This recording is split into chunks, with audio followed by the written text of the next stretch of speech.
provide bilingual vocational rehabilitation services to individuals, businesses, organizations. As Colin mentioned, Rolando Rodriguez, the owner of the company, is on our board, but today we have Griselda Ariano from the vocational rehabilitation counselor to tell us a little bit about the company. Griselda? Thank you so much. So as Mr. Hogue has mentioned, we have been in business for 17 years here in Pasco.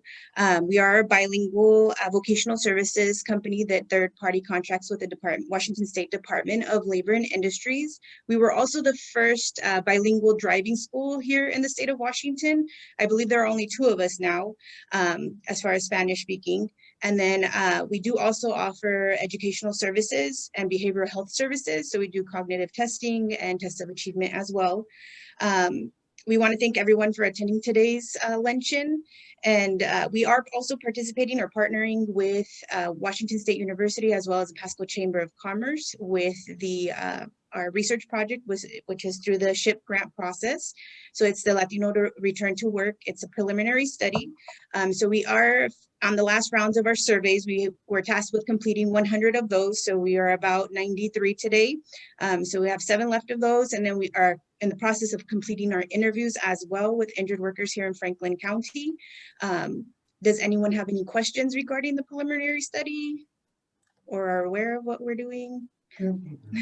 Yeah, actually, Griselda, talk a little bit about kind of the overall what we're looking at and kind of what drove you and Soul Case Management and us to kind of jump in as to what maybe some of the preliminary findings are showing and how that can help businesses in our area once we get the study done. Okay, definitely. So through the surveys, we found, based on what are the cultural beliefs, what are the values that, the Latino culture has, and how they may prevent workers from either reporting injuries or returning to work faster and re-injuring themselves. So we're trying to assist employers in obtaining this information so that they can better train, their workforce, their supervisors, to assist them in minimizing their workmen's compensation costs. And ultimately get us to a second phase, of a grant process to go ahead and offer, dig a little deeper into that to be able to provide more services to employers and how they can minimize, again, their workmen's compensation costs. Awesome. Thanks, Griselda. For those that don't know about what Soul Case Management has been doing, they are one of the leaders, as they mentioned, in the state in bilingual vocational rehabilitation. They've been at the forefront for years as I've been on the chamber board. We've learned about all the great work they're doing. So and congratulations to you guys. Keep it up. You've been a great partner through this process. Thank you so much. So I'll go ahead and turn it over to our executive director, the keynote speaker, Randy Hayden from the Port of Pasco. Awesome. So Randy, welcome. You've been here for a little bit, but real quick biography on Randy. He is obviously the executive director at the Port of Pasco, where he's worked the past 20 years. He oversees the port's 2 largest industrial parks, barge terminal and intermodal rail yard, commercial properties, and the Tri-Cities Regional Airport. Randy serves on boards of the Pasco Chamber of Commerce, the Benton Franklin Good Roads Association, United Way, Washington Public Ports Association, Pacific Northwest Waterways Association, and is the chair of the State Community Economic Revitalization Board, CERB, for those of you that know it by that name. Randy graduated from the University of Washington in 1988, and we have not held it against him, with a degree in civil engineering and earned his professional engineer's license in 1993. Before joining the port, Randy worked as a private consultant here in the Tri-Cities. He's a Tri-City native. He's married to his wife, Annette, and they have 3 children, Noah, Tova, and Mangus. And that's what they do for fun. They enjoy camping and all kinds of activities with their kids, biking, kayaking, and the lot. So welcome, Randy, and we're going to do a little Q&A with you as our keynote presentation. Great. Well, thank you, Jason. It's so good to be here, and I just want to thank the Chamber. I know it's not the same as meeting in person, but these Zoom meetings really are a good chance just to see faces and meet up. So I appreciate the opportunity. And before we get started, Jason, I've actually got a question for you, a riddle for you, since you've got 2 small kids and my kids are all teenagers now. How many 16-year-olds does it take to change a light bulb? Mine are 4 and 6 weeks, so I don't know. Whatever. That's a slow burn kind of joke. If you had a teenager, you're good. How was my courtesy laugh? Was it good? No, that was good. Sarah does a much better job of laughing. Awesome. I'm getting the hang of this present thing. A lot of courtesy laughs going on. I learned them all from past president Kevin Williams. He courtesy laughs at me all the time. So real quick, so let's start with kind of, I would say I don't know if it's the biggest, but one of the biggest traffic areas that you deal with is the airport. I know COVID has affected a lot of businesses in the travel industry specifically. So what's been the response at the airport? Yeah, we talked a little bit about this at the pre-meeting if you were here, but let me share my screen. I'll put some pictures up on the screen here. I assume you can all see that? Yep. So before we get into COVID, let me just show you what was happening with the airport prior to COVID. And this is a chart of our enplanements, and that's just people who get on the plane each year. And as you can see, we've just been seeing a steady increase for the past, gosh, at least since 2000, as our population, the Tri-Cities, has increased, as well as airlines really consolidating a lot of what they do in our region out of Pasco and the Tri-Cities instead of the other smaller communities around. So just a upward trajectory on our enplanements at the airport. So very, very positive sign. So with COVID, this chart shows our enplanements for this year by month. And you can see that the first couple months, orange is this year and green is last year. We were up 4%, 6% in January and February, continuing the upward trend as usual. But then March and COVID hit and numbers just took a nosedive, as you can see there. So it got as bad as in April, we were down to 5% of our normal passenger levels at the airport. And if you had a chance to walk through the airport at that time, it was just a ghost town. I mean, no cars in the parking lot, just a few folks walking through the airport, really a ghost town.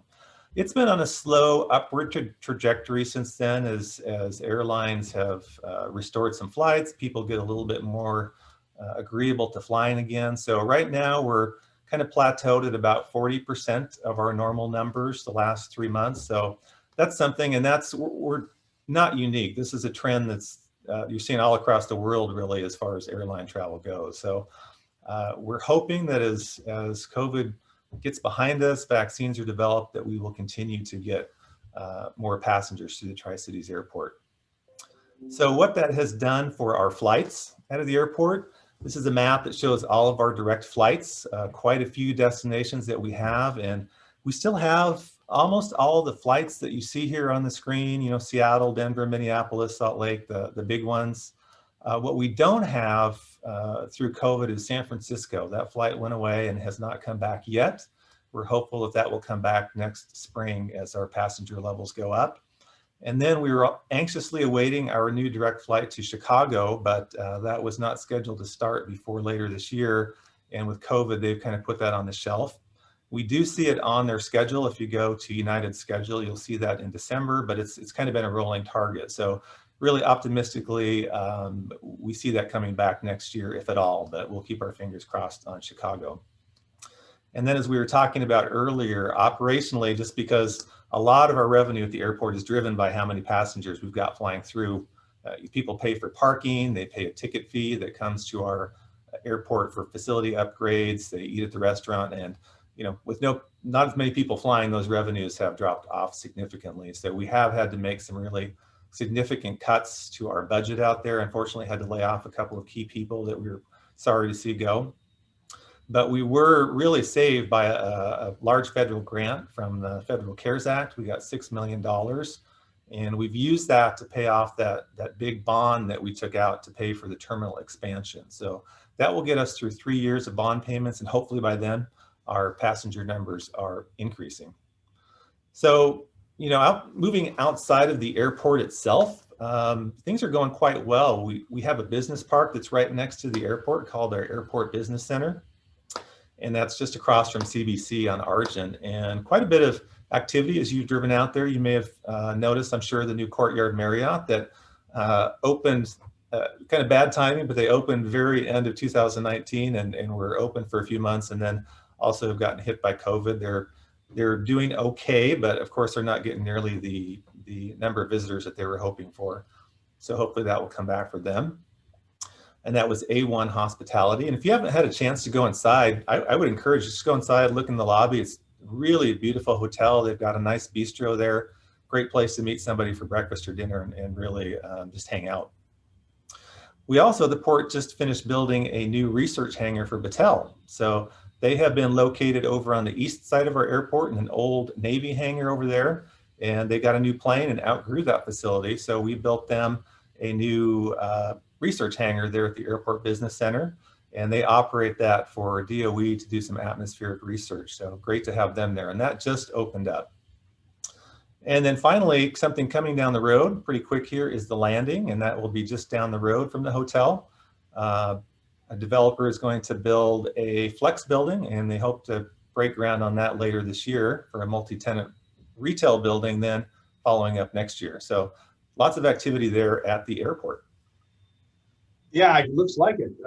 It's good to hear that there's still some of the development going on, that even with flights and things down. So, and I know you guys do a lot of different developments. And a couple other things you guys have coming up. I know I've noticed some new buildings off of 395 in Foster Wells. What's going on there? Yeah, so I don't know how familiar people are with our property. So this is just a map of the properties that the Port of Pasco owns. And the property that you're talking about is the green area there, shown as the Pasco Processing Center in Foster Wells Business Park, just off of 395. Our port district does cover almost all of Franklin County, but these are just the properties that we physically own. So yeah, they're at the Foster Wells Business Park. We are sold out. It was a corner of the Pasco Processing Center that we started developing in 1995. And you see a lot of the large food processors out there. Twin City Foods, Reese's is out there, a couple of other big ones. But we reserved a corner of that larger food processing development for businesses that would support the large food processors. So smaller lots, quite a few lots. And just last year, we just saw a flurry of activity and have sold out all the remaining lots that are shaded there in green. So the businesses that have located out there recently, you can see on the screen here, Pioneer Packaging, we're really excited about because they are a wine distributor that is expanding from Kent, Washington and Tualatin, Oregon, where they have current locations, and here in Pasco. So they provide, you know, if you're a wine producer like Commissioner Gordon here on the line with us, they provide boxes for shipping, the boxes that your bottles go in. They do provide bottles as well. So it'll really be a great resource for our area's wine producers. And then Cowley's Welding and Fab was a Pasco business that just grown and grown. They do a lot of piping for farms, for wineries, for industry, and was just looking to grow, and they wanted to stay in Pasco. So they have also located there at Foster Wells Business Park. And then All Seasons Contractors also used to be actually a port tenant at our airport east side. And same story, you know, they were growing and needed a bigger lot for a bigger building. And so they stayed here in Pasco at Foster Wells. And then finally, Kenyon Zero Storage. They have an existing 400,000 square foot cold storage facility just across the street at the Pasco Processing Center. And they decided that wasn't big enough. I thought 400,000 square feet was pretty darn big, but they decided that wasn't big enough. And so they've built a new 200,000 square foot facility at Foster Wells and plan to expand that down the road as well. And interestingly, and for all of us, they are one of the top taxpayers in Franklin County, and they store the ag products that are grown and processed here in the Mid-Columbia. So we're glad to see them grow their business here in Pasco. But what that means, unfortunately, is when selling all those lots, we are completely out of large industrial tracts. So we're depleted here at the port. So since that is one of the key things that we do at the port for economic development is provide easy access property for large industry, we moved north and late last year purchased 300 acres for our new industrial park, and we bought that from Balcom and Moe. So I want to thank, I saw Kurt Schaefer on the road here. He was our broker, so thanks Kurt for helping us with that, and thanks to Jared at Balcom and Moe for being willing to work with the port to get that piece of property. That was a $6.5 million purchase that we had a reserve fund that we used for that, as well as some funds from the Hanford Area Economic Investment Fund. So thanks to them as well. So our plan for that industrial park, which we have named the Ryman Industrial Center, and that's in honor of our former Port Commissioner, Ron Ryman, who was just a tireless advocate for Washington's ag industry. And I think if any of you had the privilege to meet Ron, you would just know what a special man he was. So it's with honor that we get to name this industrial park after Mr. Ryman. So we're currently working with our partners at City of Pasco, Franklin County, Franklin PUD, and TriDec for the master planning for Ryman. And we're currently marketing that to new industrial users and have already had quite a bit of interest in that. So like the Pasco Processing Center, we're going to develop that into 9 large rail-served lots of 20 acres plus, and then reserve a corner of that for smaller 2 to 5 acre lots for those support businesses. And our goal is to market that to additional food processors. I mean, that's just a continuing growing industry here in our region, but also other manufacturers, logistics providers, data centers. We think there's other opportunities out there as well. And when fully developed, probably about 20 years, that's what it took us for our last development like this, Ryman's expected to generate over $500 million of private investment and over 1,300 jobs. So we're very glad to be back in the large industrial property game. Yeah, that's fantastic. And it's so great you guys are able to get in there and do some things with that long range planning. I mean, who would have thought in 95 that industrial park would be what it is, and that you would need to grab more, and not too that much longer later. That's awesome. So now there's another thing you guys have been working on that a lot of people, thinking of that long range planning, it's been, some people may say is moving slow, but it's really getting ready to take off, is right there at Osprey Pointe where your offices are located. Can you give us an update on all the cool things going on at Osprey Pointe? Yes, I would love to. I mean, that is one of the most exciting pieces of our development is here at Osprey Pointe, which is our premier waterfront property that we own at the port. And it is the only commercial property available in the county that is levy free and with no core ownership. So that gives us quite a bit of flexibility versus other properties that are along the water in the Tri-Cities. So our port vision for this beautiful property has been a mix of office, retail, residential, and restaurants, all while enhancing and increasing the public access and public enjoyment of the waterfront, because that is very key to what we do with this piece of property. By the way, if you're looking at the screen, that inset of the Osprey is the namesake for the development, and that's a pair of Osprey, or different Osprey, I don't know how they work, but they come back every year and raise a little brood that we get to watch flying around the waterfront here. So we are excited that we now have a private partner who shares our vision for Osprey Pointe and is working with us to transform this property into a vibrant waterfront destination, not just for Pasco, but for the whole region. So we're thinking big on Osprey Pointe. And JMS Homes is our master developer that's working with us, and he was gracious enough to share this photo that I've got here and the next rendering as well. But he shares our vision really for a transformative plan to turn Osprey Pointe into a master plan development with a wide range of residential options, new commercial space and restaurants to capture the waterfront lifestyle, and a 60,000 square foot, are you ready for this? Public market, something we've been talking about in the Tri-Cities for a long time, and now have an individual and a business that is ready to invest in the public market.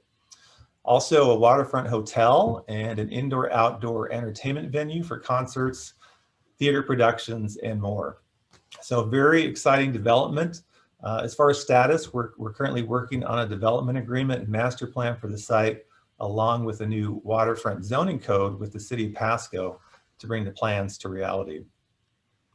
So here is a rendering of the kind of the public amenity side of Osprey Pointe. You can see right in the foreground in the middle is the public market, about twice the size of the Pybus Public Market up in Wenatchee, if any of you have been up there. And then to the left of that is the entertainment venue, and that's just the front side of it. It does have a 6,000 seat inside area theater and then an outside amphitheater for large concerts. And then to the right would be a hotel. So I should point out that JMS is on the meeting with us here today, James Sexton, and they are one of the newest Pasco Chamber members. So we are very glad to welcome them to Pasco. And again, just excited to work with them on this development, which is a great new, exciting development for Pasco. Yeah, that looks great. It looks so much better than the black and whites I've seen in the newspaper. So that really nice to add some color to that. And thanks, James and JMS, for doing that. That's great. So now I know there's other things you guys have got going on. I probably don't know about them. So just why don't you fill in us on short recap of everything else that's going on with you guys? Sure. Well, tell you what, I'm going to tell you everything that's going on because I know people have other things to do today. But one thing I'd like to highlight is the North Franklin Visitor Center. As I said, our Port District does go up to the northern parts of Franklin County. So we are working to transform an unused doctor's office up in Connell into the new North Franklin Visitor Center. So you can see the renderings of that here. They are building that as we speak. Construction is expected to be complete sometime in November. And we're partnering with the city of Connell, who owned the building, and the Connell Chamber of Commerce, who will be operating the visitor center for the city up there. And once it's open, you'll be able to stop in and explore just the many businesses, activities, and history of the north part of our county, which is really fascinating. So next summer, if we're through COVID and we're able to do things like that, I encourage y'all to drive into Connell next time you're heading up to Spokane or wherever you're going on 395 and check it out. It'll be a very, very nice facility to check out that part of our county. I guess the last thing I'd leave you with, I know many of you know Gary Ballou, and he was our former economic development director who was offered a great opportunity to move up to Spokane and work with the Greater Spokane Inc. up there. And we have hired Gary's replacement, and that I'm proud to announce will be Stephen McFadden. Some of you may know him. He's the current Adams County Economic Development Director.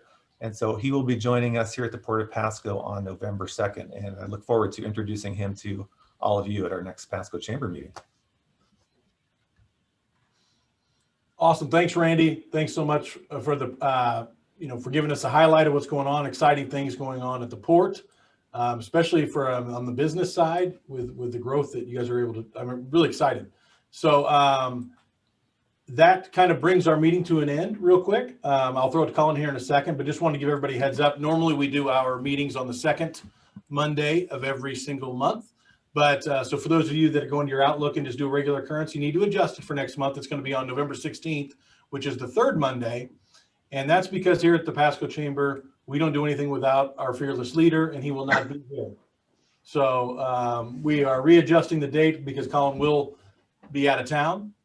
So just make sure to do that. And we might, as Colin mentioned, we might be able to do it in person and possibly even eat some food together, which might be nice. So before we close it down, let me throw it back to Mr. Colin Hastings.